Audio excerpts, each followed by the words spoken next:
nämä työntekijät oli käyttänyt viestissään Paaraalle semmoista aloitusta, että nyt tuli kanava täyteen.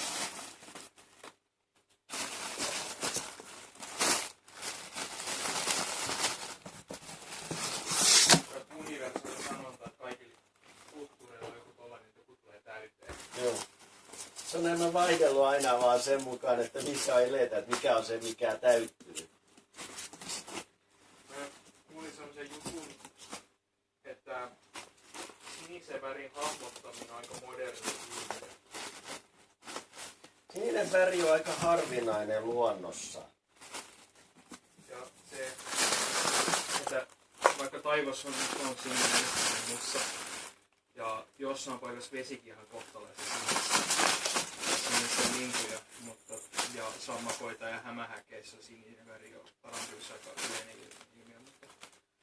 Mutta niin ilmeisesti sit vasta kun on alettu kehittää käsitteitä siniselle, niin se pikkuhiljaa hahmottuu siniselle. Ja sitten jos meni esimerkiksi kulttuuriin, mikä on hyvin niin irtonainen ollut länsimaisessa kulttuurissa, niin ne ei tunnista ollenkaan sellaista konseptia kuin sininen. Ne näyttää se välipaletin, missä on yksi laatikko on sininen ja muut on esimerkiksi vihreitä, niin ne ei pysty sanomaan, että mikä niistä on sininen tai mikä on edes eriävä väri.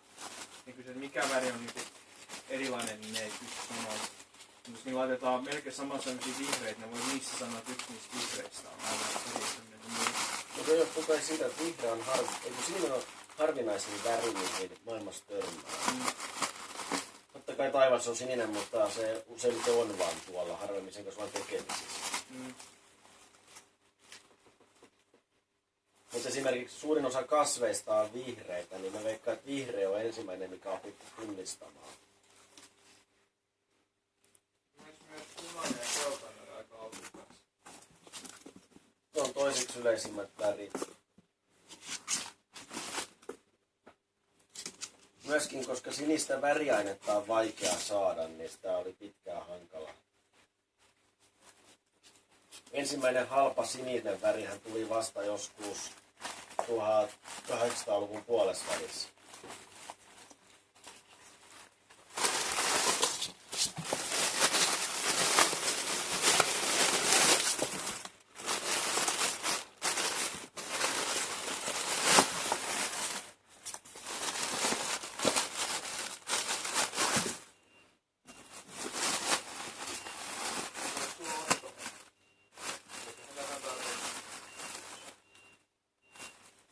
Ruski keskittyy nyt